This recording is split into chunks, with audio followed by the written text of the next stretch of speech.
Good Sunday morning to you. Thanks for joining us. I'm Alexander Balakian. Another jam-packed hour this week, including the very latest on Assemblyman Joaquin Arambula's legal battle. But we begin with Mayor Brand's gas tax plan for the city of Fresno, sparking a war of words between council members. It played out in back-to-back press conferences, forcing the mayor to table a vote on his plan to divide $12 million of the gas tax fund evenly among districts. His proposal is simply a slap in the face of residents in South Fresno because it doesn't treat us as if we're one full city. It treats us as business as usual, which is they just give us a bare minimum. Nobody's life is more important than another's. We all deserve good, safe streets, and we all pay gas taxes to make that happen.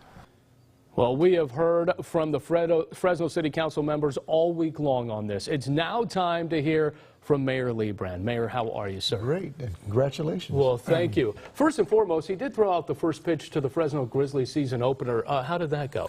I made it without bouncing the ball. There you go. See, there you have it.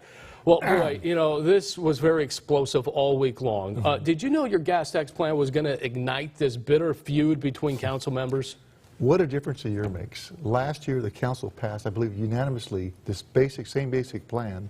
This year, with new council members, a lot of controversy, different philosophies, so I've got my work cut out for me. Is this about politics, or is this about getting our roads and sidewalks fixed in Fresno in areas that need it the most? Ideally, this is there's a business-like approach to this. There's a standard, proven method that we measure the cost and figure the best way to spread our dollars out. And the problem is we've got $12 million to spend, of which $3 million is a one-time carryover, but we have a $600 million structural deficit on our streets and $360 million on our sidewalks. That's almost $1 billion. So everywhere in the city there's problems. You know, streets and sidewalks don't have political agendas, no matter where they're located. It shouldn't be a political. And that sounds right, because they don't. You know, roads and sidewalks don't really talk, right? They just get outworn and they need maintenance. And really the argument for those in South and Central Fresno is, hey, you know, our areas have been neglected for years, and we haven't been able to get those areas fixed that equal the north side of things. What do you say to that? And should you put a little bit more of those gas tax dollars in those areas? Well, first of all, SB 1 is a gas tax that has it paid proportionally. Everybody, you know, rides a car, they pay gas, so it shouldn't make a difference whether you're North Fresno or South Fresno. And the actual allocation we have right now is about 62% for the 4 districts 1, 3, 5, and 7, and 38% for districts 2, 4, and 6. So the way it's currently set up, it's actually it favors those precincts or those districts that have older neighborhoods. But we also have other sources to take care of it. We have federal grants, CDBG funds, Measure C. One good example, last year we used about $5 million by Gettysburg and Polk to make some improvements there. I believe in Council District, I think it was 1. So there's other sources we can use other than the gas tax. I don't think the gas tax should be politicized. And you know, Gary Bredefeld, he said that Soria and Arias and Esparza, Chavez, they're doing what is, quote, class warfare politics. Do you agree?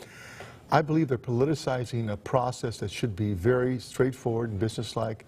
It doesn't mean there's not the discrepancies and issues in other parts of town, but I can tell you, I had District 6 before.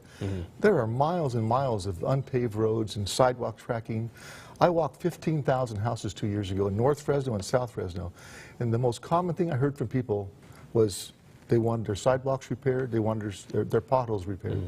You know, on Monday, outgoing Councilman Steve Brandow was speaking to the media, and I want to bring up his quote here. He said, quote, "Is it right for us to make the citizens of North Fresno pay for the sins of the past?"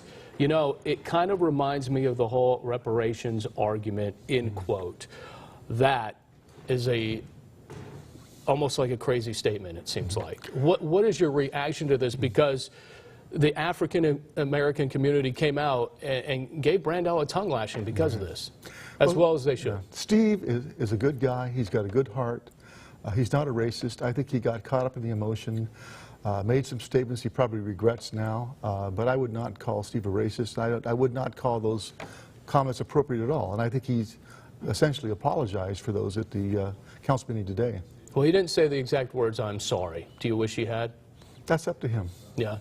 You know, what's the end result here? What's the solution? We know that, you know, there's going to be money allocated down the road. Is this a case where maybe this year we give more money to South and Central, and then maybe next year you gave a little bit more to North Fresno? What's the solution? Because I know you're going to meet with council members this upcoming week.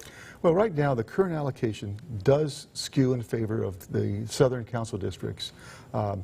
We have other tools, as I mentioned before, to attack this problem, but it's fundamentally almost $1 billion between streets and sidewalks that we have to find a solution for. So I don't see any quick solutions there now. We can chip away at the problem.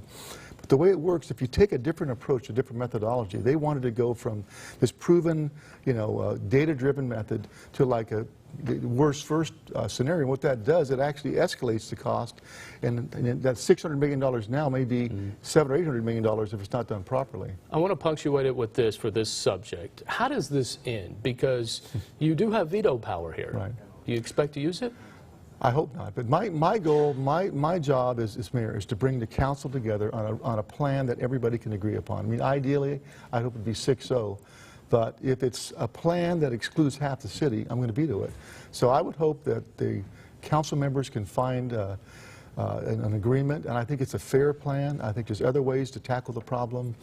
And politicizing streets and sidewalks is not the answer. I want to get to your human trafficking initiative, and I know you introduced this a couple weeks ago, but this is so important because Chief Jerry Dyer says this is the new drug in Fresno. Right. But is your initiative really going to crack down on this? Is this going to be the answer? We started a year ago. We identified human trafficking as a major problem in Fresno. And for myself, it was an education. I always assumed that you would kidnap people and they became, you know, sex slaves. But human trafficking it's done voluntarily. The gang members seduce young girls and young boys on the internet and social media and bring them in, and they get introduced into drugs and prostitution. And it's a problem in North Fresno, South Fresno. It's pervasive across the entire city. What is so unique about this is the amount of effort. Typically, you have some agencies fighting each other, going at odds. And this one, HB's, my Strategic Initiatives Director, brought everybody to the table, from the District Attorney's Office, Fresno PD, Department of Health Services, private sector. This is probably the most coordinated, massive effort to tackle a major problem in our community. I also want to finish with the rental housing registry. It's gone through the roof. Pun intended there, okay? Talk about what this means moving forward for those who want to rent out their property. Well, we've now done roughly 85,000 units. It's probably the entire base of Fresno. It was done, it took about a year. We started from scratch. We got a programmer who basically made a program so good it's proprietary. Other cities are coming to us. But what it's done so far is shown that about 80% plus of the buildings are passing. Most landlords are responsible. Those who pass then go on a self-inspection list. All right, I'm probably going to bury the lead here, and I think most of you are probably thinking this, because last week on this very show, as you saw, Andrew Jans came on here and says, I'm strongly considering. You know, he's got a lot of people thinking around him that is probably gearing up for a mayoral race. But what we haven't heard is if you're running for re-election. Are you ready to announce that today? Absolutely. In 2008, when I first ran for council, I didn't say I'm thinking about running, I'm running. In 2016, I didn't say I'm thinking about running, I'm running.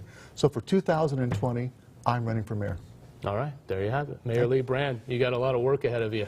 Definitely. I appreciate the time. Thank you so much. Amazon. Take care of that arm, too. I'm sure the Grizzlies will have you back. Out, yeah. Exactly.